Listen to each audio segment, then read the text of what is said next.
Hello. So thanks so much for coming here at Laurel today. We're extremely excited to have you here. So a bit of background about myself. I went to MIT for undergrad, studied economics and business at Sloan, and then I went to Wharton for the MBA. I founded Personal MBA Coach there. A couple of my good friends were applying to schools. They each used other admissions consultancies that had a bit more standard processes, let's say large teams of consultants. They were paired with one of the consultants from the team. I thought they were pretty good, but they lacked a little bit of personality and character in the apps. And long story short, ended up just, redoing them, with them. And they each actually got into Harvard. And then another friend got into Wharton. And we just sort of expanded from there. And now here we are 13 years later. I'm on the board of directors for the Association of International Graduate Admissions Consultants, which is a group of 7 board members globally that work pretty closely with admissions directors. So we have a 96% success rate. And last year, it's actually over $6 million in scholarships that our folks received. So a little bit more about what we do. So we have complete tutoring, have about 10 tutors on our team, in-house software that we use to guide through the tutoring sessions with modules, sample questions, thousands of answers, 4 full-length exams. And the reason our tutoring is pretty different from what else is out there in the space is we're somewhere in between a large firm and a small firm. The tutoring is also very customized. So all of our services are guaranteed, and our clients do really well on the tutoring, raising their scores on average of 90 points. But again, a lot of people raise quite a lot more than that. We do have former M7 admissions directors on our team, and we help people throughout the entire life cycle. So if you're early in the process and you're not really ready to start your application journey just yet, that's fine. We help you through early MBA planning, which is basically strategic guidance and advice for what you can do between now and when you're ready to apply. Then we have former interviewers on our team to help with interview prep and former clients to network with at all of the top schools. So we go through the whole process from GMAT tutoring, then we do brainstorming where we figure out what's your story about? What should we cover in the essays, the resume, the rec letters. We'll go through school selection, selecting the right schools. Usually people are going for between 5 and 7 schools, maximize the chances of getting in. We do resume work to make it ready for business school, to remove some industry context and focus on high level takeaways. Most of the work happens through the essays. We use a project management tool where we have calendars, deadlines, tasks, reminders, and we do kind of as much editing as needed. We have graduate English professors on the team that teach creative writing. And so you'll always have one of them as the main editor, and will help you to select the recommenders and can review the recommendation letters. And we do mock interviews. So we have a lot of former interviewers on our team and interview guides for every school with sample questions that you'll get asked, tips and tricks for how to approach the interview. If it's a group interview, then you would have a group mock interview. So we're thrilled to have Laurel Grodman from Yale School of Management here today, and we'll be asking some questions here. So Laurel, first, love to give you a second to introduce yourself to everybody. Sure. Thanks so much for having me here today, Scott. My name is Laurel Grodman. I'm Managing Director of Admissions at the Yale School of Management. I'm also a proud graduate of Yale SOM, class of 2006. So I am looking forward to getting the chance to talk with you today, Scott. Fantastic. So, first question often on the minds of applicants as they're, thinking about admissions directors and kind of getting to know them in this new virtual world. How did you first get involved in MBA admissions? Yeah, so obviously my time spent as a student at SOM had a huge influence on me. I also did my undergraduate degree at Yale, so my blood runs blue through and through. But I did not start my post-MBA career here at SOM. My experience prior to going to business school had been in advertising. I was very focused on marketing and brand management, specifically coming out of school. So I worked in a number of private sector roles. I worked at Citigroup in their credit card business. I worked at Unilever across a number of different brands there. And all the while was very heavily involved in recruiting. So I found myself back on the Yale SOM campus not infrequently, speaking to students about their prospective job aspirations. And I found that I really, really enjoyed that aspect of my role, even though it was a relatively minor part of it. And one of my classmates had been working in another business school after graduation in their career development office. And I sort of had a bee in my bonnet that maybe this is something that someday down the line I might like to do. And the stars aligned, and a position opened up back at SOM, specifically focusing on consumer products and marketing in the career development office to work with both students and employers. And thought to myself, why not? I mean, I always had an interest in higher ed. It was an environment that I loved and knew I wanted to come back to at some point. And so came back to New Haven and worked for 4 years in our career development office before coming over to admissions. And much of what I was excited about in my career development work, getting to work with students who are at sort of a transition point and making big decisions about their next steps in their lives. I got to do an admissions as well, just at a slightly earlier point in the process. And so that was appealing to me. I had done a lot of work with the admissions office when I was working in career development, and I had a really exciting opportunity to come over here. So I've been in admissions for about the past 6 years now. Very exciting. Sounds like a great track record there. So, clearly you're loving the work. I know this is always a tough question to ask, so in some ways feel bad asking, but you can answer as many items as you want, 1, 2, or 3, or however many. But what excites you most about your work, if anything else than what you kind of shared with us so far? Yeah, sure. When I worked in marketing, I always thought that to be an effective marketer, you either needed to believe in the product or believe in the consumer. So one of my assignments at Unilever was working on Lipton chicken soup. I'm a vegetarian, so the product itself was not what personally spoke to me. But I loved thinking about the moms who bought chicken soup, and I loved understanding that consumer. And in some ways, I feel like in the work that I do now, I get the best of both of those worlds. Obviously, I believe very strongly in Yale and the program that we have here. I also feel really strongly about being able to pull together a group of fantastic students every year, and who get to get that experience. And I sort of get the best of both of those elements in my job here at a high level. And I think the MBA in me loves that this is the environment that I get to problem solve in. So my role in particular has evolved over the years, but I've always had a hand in the evaluation aspect of what we do. And so some of the specific work that excites me the most is thinking about new ways to evaluate candidates, and new methods of doing that. And it means opening up this educational opportunity to a broader swath of people. I mean, there's always sort of your standard admissions elements, your testing, your professional record, but I think there's so much more that we can be doing to understand who's going to bring a lot to our community and beyond. And so some of the work I've been most excited about has been in developing some of those new tools. So that's actually kind of a nice segue to my next question, which is if we think about Yale and the School of Management, are there certain changes or things kind of coming down the line over the next year that you're looking forward to, or that you want to tell applicants about as they get excited to apply to the school? Yeah, I mean, and some of that is sort of evolution of the those tools that I've been talking about, and some of them are in earlier stages, so I won't share those just yet. But I think that when I think about the school at large, there's a couple of exciting things that are happening now and will continue to come down the pike. And two of those I'll highlight are our master's program in asset management, as well as our partnership with the Broad Center. So the first, we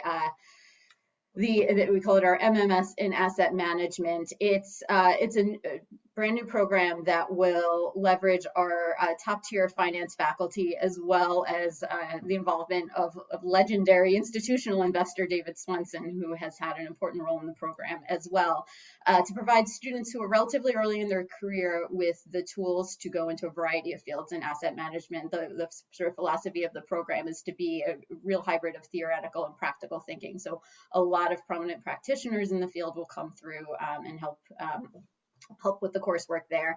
And I think it's a tremendous benefit to have within the SOM portfolio, not just for the people who enroll in that program, but more broadly, certainly students in the MBA program will be able to take advantage of the coursework in that area. And again, learning from some of the masters in the field. So I think that's an exciting development. That program will launch in the fall of next year.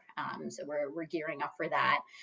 And then similarly, we're so excited that with the help of a $100 million gift from Eli and Edith Broad, the previously independent Broad Center, which is focused on improving K through 12 public education, that previously independent center, which existed in Los Angeles, will come into the Yale SOM ecosystem, and we will house the Broad Center within Yale. So it's incredibly exciting to have an institution at the forefront of thinking in the K through 12 education space. And again, it's great opportunities for those coming through the program, specifically hosted by Broad, but also just to be, again, a person in the MBA program, either with an interest in public education, who wants to take sort of advantage of this great center being there and the research that will come out of it. So I think that those are two exciting things that are really going to evolve over the course of the next year. And I'm really excited about that change with the Broad Center. I know I first heard about that. I think I might have heard about it from Bruce a few months ago. And you think, for those that are not familiar, definitely, look it up. I think you could really, benefit. And one of the things I, enjoy about, applicants that are going, to Yale is everything that you can do by kind of learning across all of the different schools there. So I guess kind of next segue, and I feel like, I'm asking this mostly because not necessarily I'm looking for huge answers, but a lot of applicants are asking this question. And so, just kind of asking what's on, I guess, the minds of our applicants. How has COVID-19, changed the MBA, admissions process, at all for this year? What are some things that applicants should be thinking about as they're sort of considering their applications amid this new world that we're in?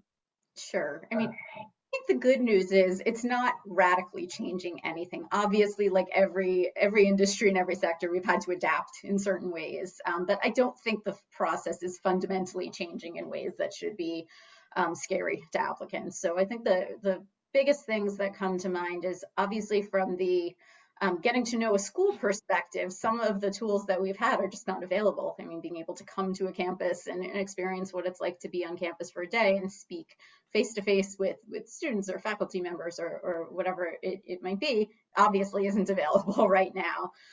But our school, as have many programs, have adapted. And so we have much more online programming than we ever have. And to some extent, I think some of it will stick around even when we go back to an on-campus model, because it just makes our school and our community so much more accessible to people who may not have had the opportunity even in normal times to have visited campus. And so we've become much more innovative just in the time of day that we hold programs, so that they can be available to those in different time zones and different geographies.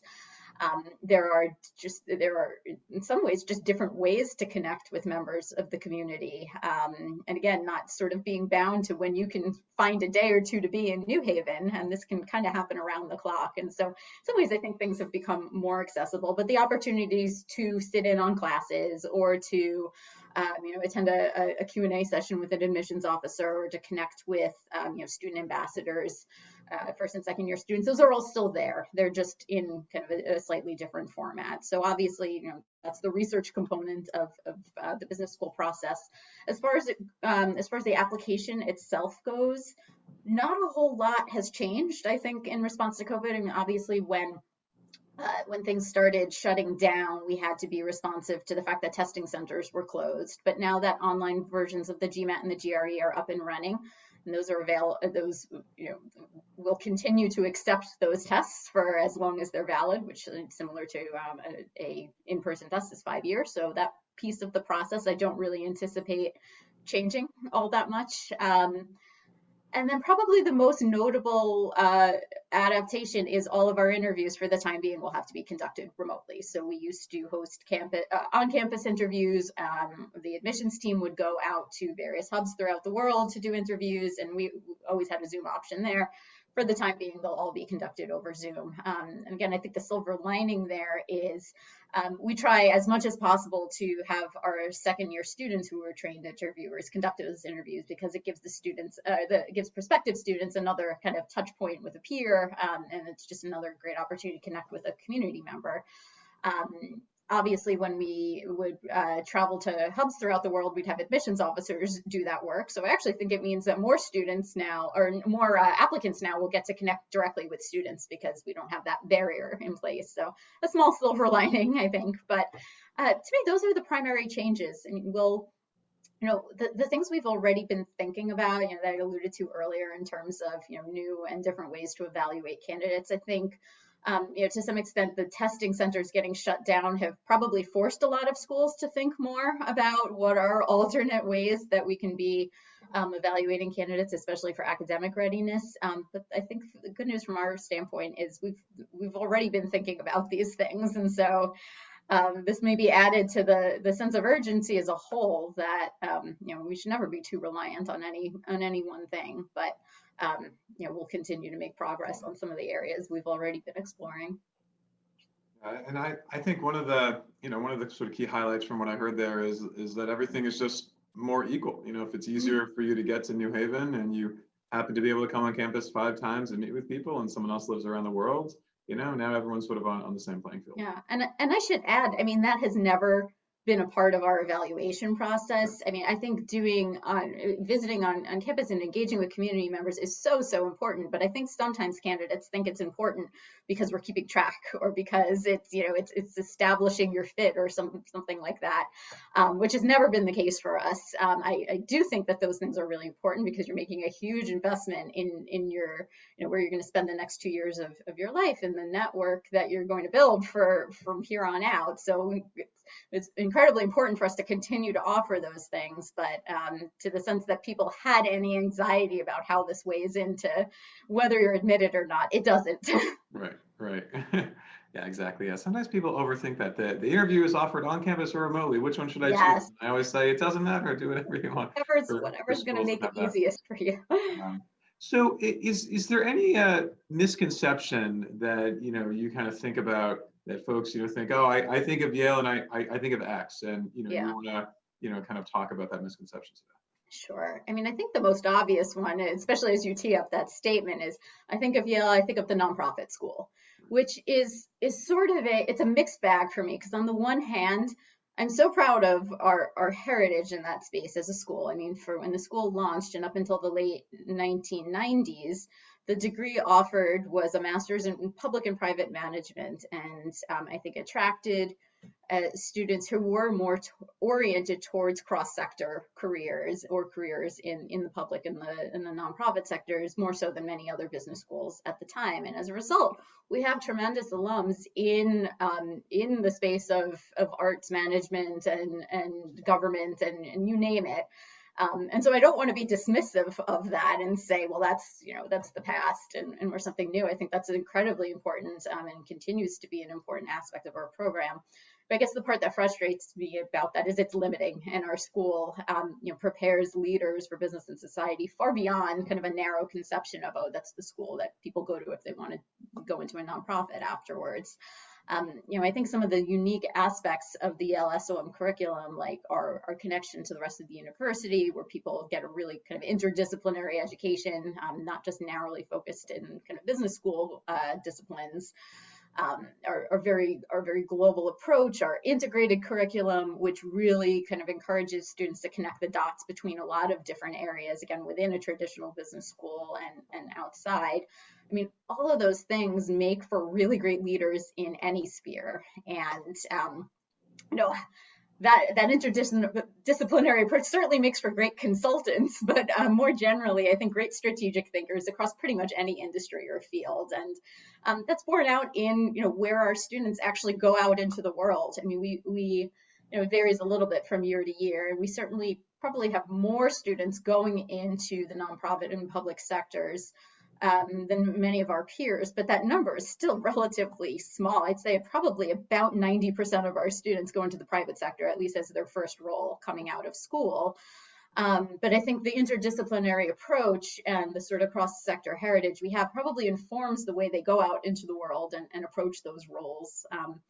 In some ways, I think the Broad Center is actually a really great example of how our heritage and our force in the public sector is an asset to the school and the community, regardless of what your individual aspirations are. So you may say, well, I have no interest in going into education or public education, but my goodness, COVID has made incredibly clear that if you are in any sort of workforce management position, you need to care about our education systems. I mean, as I mentioned before we started, I've got someone remote schooling right over there, as does much of the workforce right now.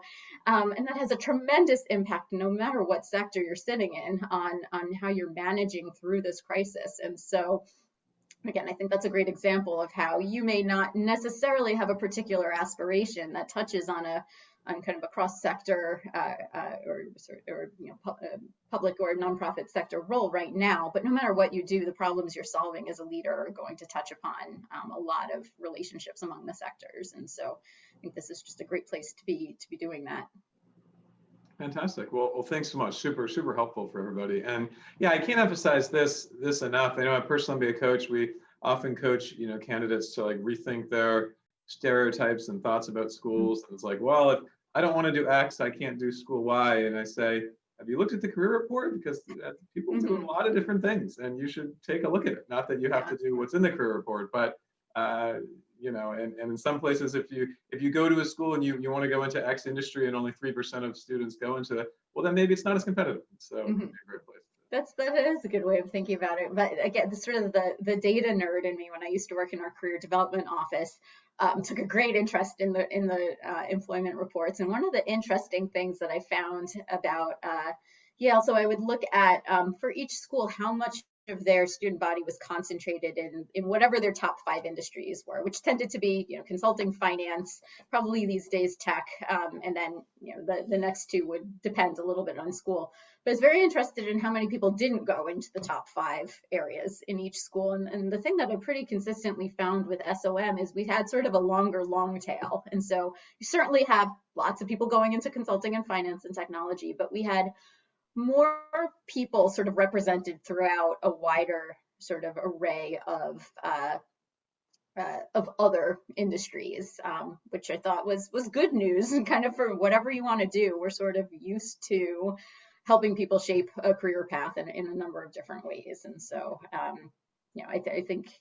think there's, as you said, a lot of ways to think about how you see yourself within a given community, but it's probably very limiting to think, well, I go to this school because I want to do this thing.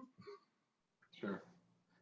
So switching gears a bit to talk about the behavioral assessment. I know there's no preparation needed, and you don't have to worry about it too much, but applicants are still sort of thinking and asking the question, how do I think about this? How important is this? What does this really mean? So maybe you can talk to the behavioral assessment a little bit. Sure. And so that's one of those projects that, as I mentioned earlier, I just was a real kind of passion project of mine, and thinking about alternate kind of ways to assess candidates. So at a high level, it's a non-cognitive assessment. So unlike the GMAT or the GRE, which is ostensibly a measure of intellectual ability, although we won't get into there's a debate around that. But rather than looking at cognitive measures, it's a non-cognitive assessment, which means it looks at interpersonal and intrapersonal skills.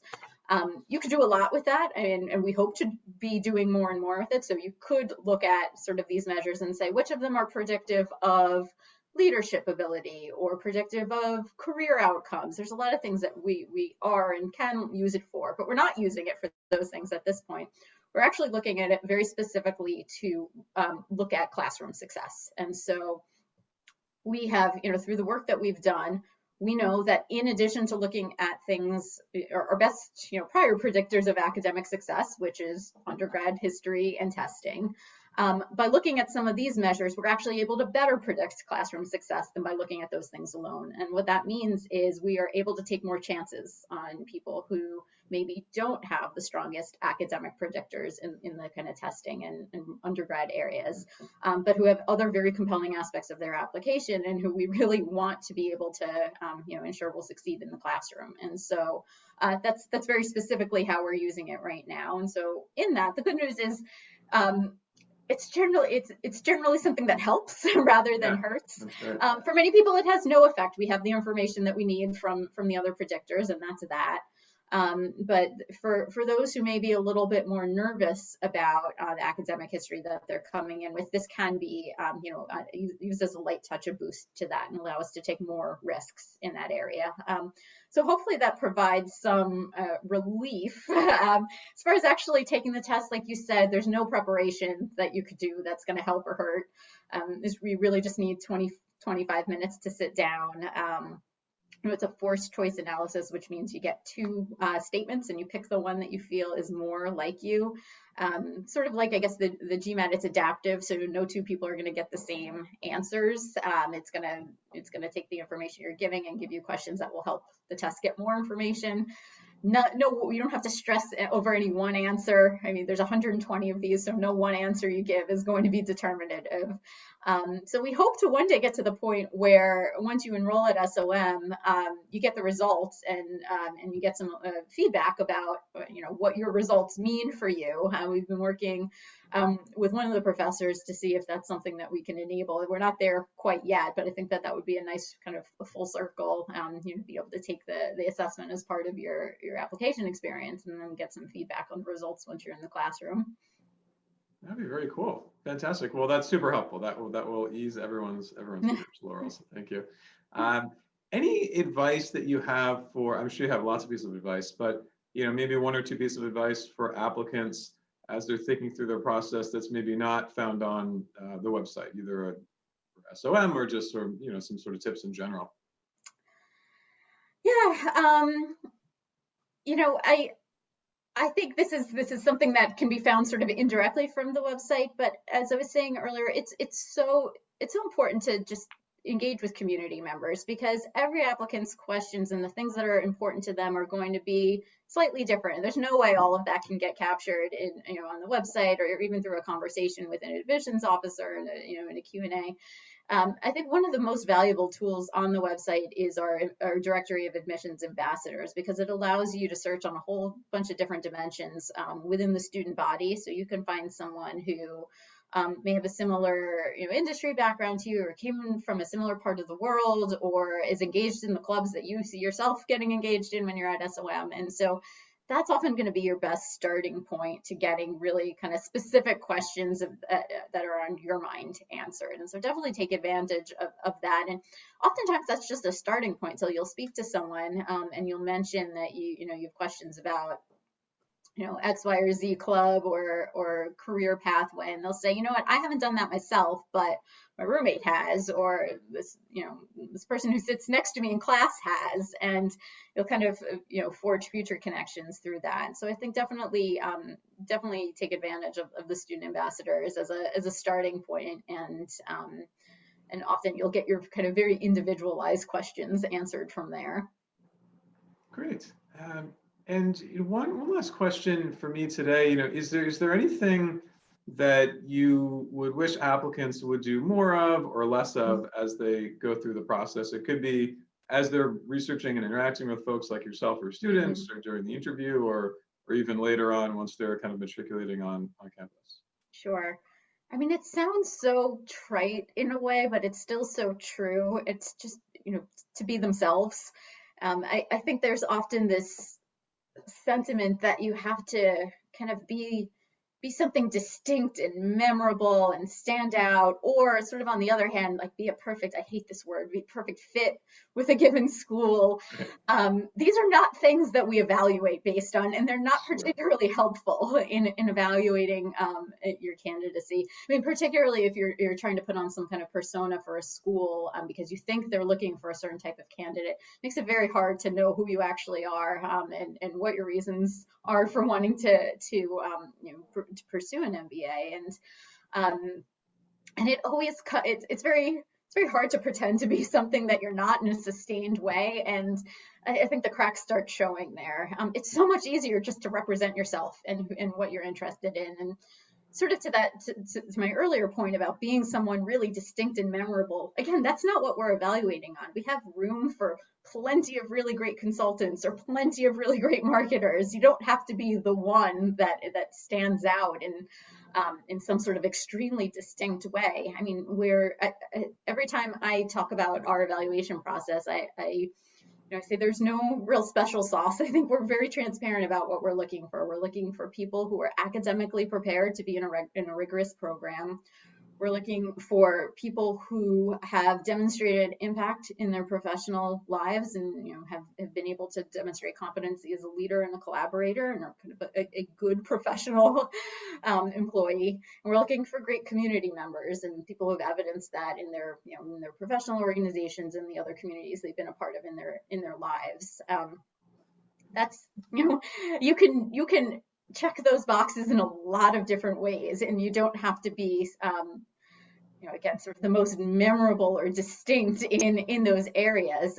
You need to excel in those areas, and fortunately for us, we get lots of great candidates who do that. But you don't need to again pretend to be something that you're not. So that's probably the biggest thing. And then just for I'm sure you spend a lot of time advising people on this as well. Just leave yourself enough time for the process.